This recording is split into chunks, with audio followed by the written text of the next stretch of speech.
Coming to the fourth stanza of this poem. As twixt two equal armies, fate suspends uncertain victory. Now, the act of love that these two people are making there is compared to a war.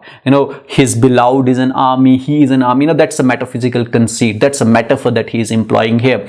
And the act that they are involved in is, compared to the act of war. And now the fate of victory is uncertain. Nobody knows that who is going to win in this war. Now, as their bodies are fighting here, now what's important in this context, that this fight or this act of love making is between the bodies of the two, that is the body of the lover and the body of the soul. Now, as these two bodies are fighting in this war, the souls have gone out.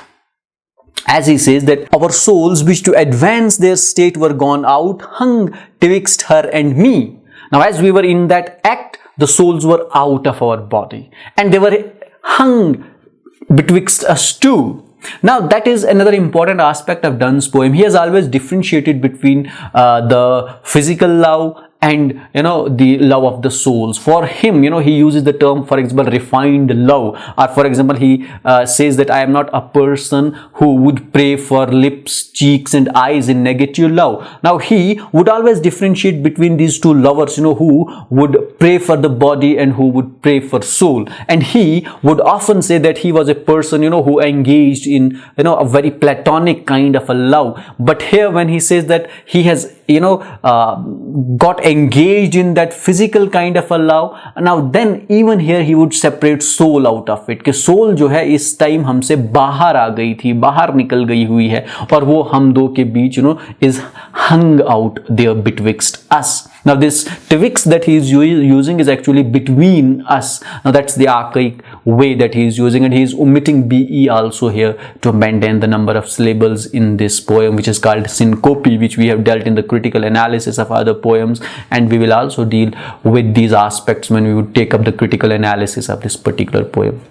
Coming to stanza 5 of this poem. And whilst our souls negotiate there, we like sepulchral statues lay. Now, since our souls have gone out of our body, so they negotiate there. What are they negotiating out there? They may be like, spectators, watching these two bodies in that fight, and they would be saying that who is going to be victorious, because that victory is uncertain. Only fate knows that who will win. But, they are negotiating out there. And how are they? They are like sepulchral statues. Now, that's an important aspect. Now, we are told that as long as soul is in the body, body moves. The moment soul goes out, body dies. Body is as good as statue.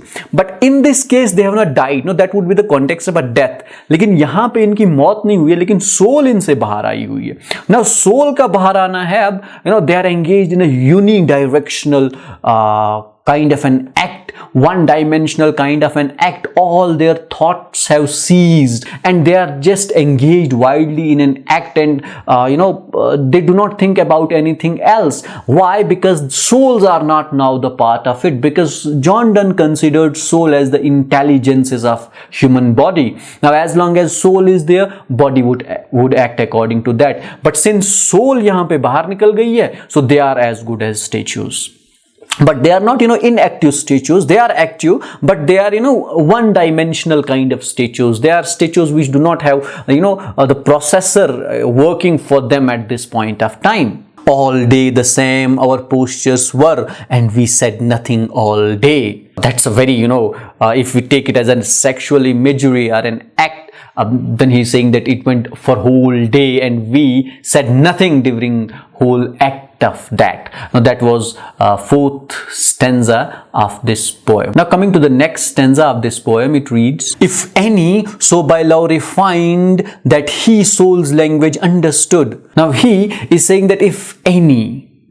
Now, maybe he's referring to a third person, and he explains some of the characteristics of this person to whom he would be referring here. That if there was any person, who could understand the language of souls, because these two souls are negotiating, when they have come out of the body, when they are negotiating, it means that they are in conversation. Now, they have a language of their own. Now, there must be a person who understands the language of soul. Now, who can that person be? He says that he can be a person, who is refined by the love. Now, that love refined phrase is again very common phrase used by John Donne in his poems. He also uses this phrase in his poem of valediction, Forbidding Morning, and he says that if there is any person who is refined by love, who understands the language of soul, and who is also grown by pure love. For example, he says, and by good love were grown all mind. Who was grown up, raised, looked after by good love, by pure love.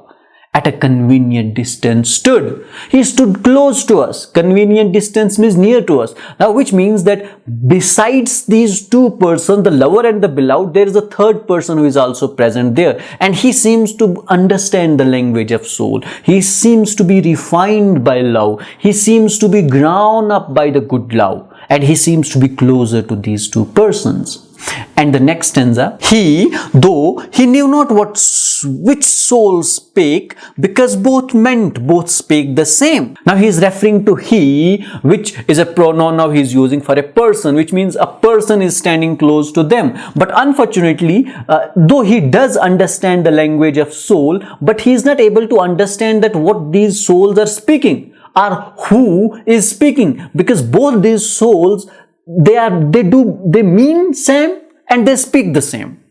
They are not speaking different. So since they are speaking same thing and the meaning what they are uttering is also similar, he is finding it difficult to understand. उस बंदे को समझ में नहीं आ रही, क्योंकि ये जो souls यहाँ बात कर रही है, एक तो इनकी बातों का मतलब एक ही है और ये एक ही तरह की बात कर रहे हैं, तो इसलिए उसको डिफरेंशिएट करना मुश्किल हो रहा है कि कौन सी सोल जो है क्या बात किए जा रही है। हालांकि ये जो बंदा इसको लैंग्वेज ऑफ सोल समझ आती है। Might thence a new concoction take and part for purer than he came. Now he says that maybe if he is able to understand the language of these souls, or what these souls are speaking, or who is speaking, he can come up with a new concoction. उसको एक नया idea, एक नई बात समझ में आएगी, एक नया कॉन्सेप्ट लेके आएगा. That would be the concept of a purified love, of a great love, of a better love. And as he lives from here, he will be more refined. अब जब ये बंदा यहां से वापस जाएगा तो इन दो सोल्स की कन्वर्सेशन सुनने के बाद वो और रिफाइंड होगा, और अच्छा होगा. That was the meaning of this stanza. Now these two stanzas that we have dealt with, they are referring to this third person who is present close to them and he understands the language of soul. And John Donne says that though it is becoming difficult for him to differentiate between the two souls who is speaking, because both are speaking the same, but if he is able to understand what we are saying here, he can take a new lesson for his life, and he may live from here far more purer. And the lesson that John Donne is hinting at, that this person, this unknown mysterious person will learn, would be about love. Okay, what is love? What is a purified love? What is a refined love? Though this person is also refined by love, he has got a lot of information about good love already, but this conversation will enhance his knowledge of it.